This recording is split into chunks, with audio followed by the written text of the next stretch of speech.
This is Reminiscing with History Makers. We're here today with Chief Harlin McEwen. Thank you for joining us. Sure. So for starters, when did you join APCO? 1972. All right. Have you had any older than that? I think, yes. You might have. One today. Yeah. So in your time, could you describe your agency, your position, and brief responsibilities there? Well, I've been in several agencies. My career is in law enforcement, and my interest has always been in public safety communications. That's been my focus, but my career has been law enforcement. I started as a patrol officer and worked my way up to sergeant, lieutenant, captain, eventually police chief. When I became police chief, that's when I joined APCO. So I joined the International Association of Chiefs of Police and APCO the same year, 1972, when I became a chief. So then I've had many jobs since then. I was a police chief in Cayuga Heights, New York, which is where I started. For 21 years I was an officer there, and 13 the police chief. And then I went to Albany, New York as a state deputy commissioner over all police training for the state of New York. Went back to the city of Ithaca as the chief of police there. I was there for 9 years, and then I went to the FBI as an FBI Deputy Assistant Director in Washington with my office in Washington.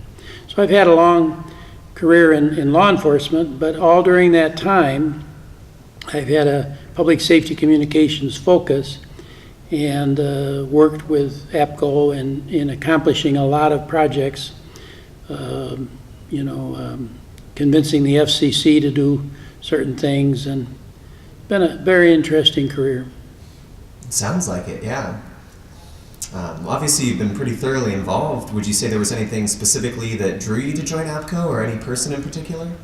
Well, my interest in public safety communications, with a focus on law enforcement, but certainly including, fire and EMS. I was, in my early years, I was a volunteer firefighter, and so I had an interest in the broad public safety arena of communications. Over the years, and because in those days I had headed up a project I was the director to put in a whole new county communication system for police, fire, and EMS. That was in 1970. So I had already done that, and that had got me really interested. And that's one of the reasons I joined APCO, because I wanted to have interaction with other people that had knowledge about things. That's great. Would you describe some of your APCO activities at the state chapter and at the national level? Well, in my early days within the APCO chapter, I've always been a member of the Atlantic chapter, which is up in the northeast part of the country, and I worked my way up, almost ready to become the chapter president. They were pushing me eventually to become a national officer, and I made the conscious decision to drop out of that. And the reason is that I was simultaneously working my way into various committee positions and stuff with the International Association of Chiefs of Police in the New York State, and couldn't really do both. I mean, it was just too much. So I really, didn't follow a path of leadership in APCO, but I was on a number of committees and continue to contribute. Sure. Would you say that your APCO membership has had a direct effect on your career in public safety and communications? Absolutely, yeah. I mean, my involvement with APCO and the leadership and on committees and so on has been very instrumental in much of the things that I wanted to accomplish, mainly, again, in my role over at the Police Chiefs Association. So, in other words, having that relationship, that liaison, was very important. Definitely. What would you say you like most about APCO? Well, again, it's the interrelationships with all the members. You get to know people, and they have certain expertise. APCO in the early days was a radio organization. It was, dispatch was kind of in its infancy in my time. I mean, We didn't have 911, and we didn't have a lot of the things we have today. We didn't have the technology and automation that we have today. So, you learned from other people that had done something similar in a project that you were working on, and you learned, well, they made this mistake. They tell you, don't do that, because we learned that that doesn't work well, and that's, I think, the biggest benefit of being a member of an organization like APCO. Definitely. Is there anything in there you think that APCO does better than anyone else?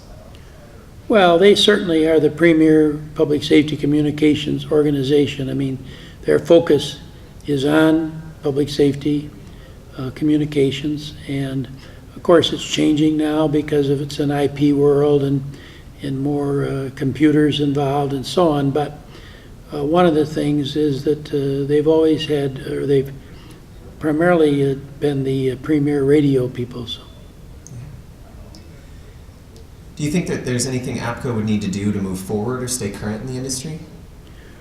Well, I worry that we're not keeping pace with. This isn't an APCO problem. This is an industry problem with radio engineers and people that are going to school to learn how to maintain radios, install them, and all of that. Radios are kind of their people are kind of putting that aside. They use cell phones and they use computers, and they don't think of radios like I do. And still, land mobile radio is a critical part of public safety. And I'm one of these people that doesn't believe that land mobile radio is going to go away anytime soon. And actually, I say maybe never. So the problem, of course, is that all the young people coming along, they don't know much about radio. They have a cell phone, and they've come up and that is a simple thing. But the big difference is that in public safety, you got to have a reliable system.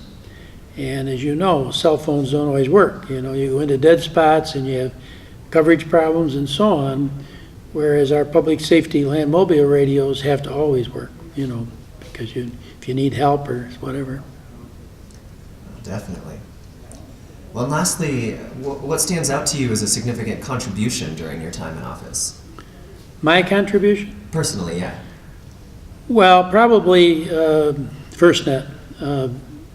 We started in 1990. I was the chairman of the International Association of Chiefs of Police Communications and Technology Committee for 36 years. And so I was really the lead subject matter expert on police radio in the country for many years. And in 1995, we realized we needed more radio spectrum, and we got the Congress to, in 1997, give us 24 megahertz of former TV spectrum. And at a point in time, the decision was made to split that into half narrowband voice and half data. And that was the founding information that eventually led to the development of FirstNet, which is now the nationwide public safety broadband network. So I've been one of the principal leaders of that effort for more than 20 years, and I'm very proud. I mean, people recognize that as something that I'm very proud of. So. Well, that's great. Well, thank you again for joining us, Chief. This has been Reminiscing with History Makers. Very good.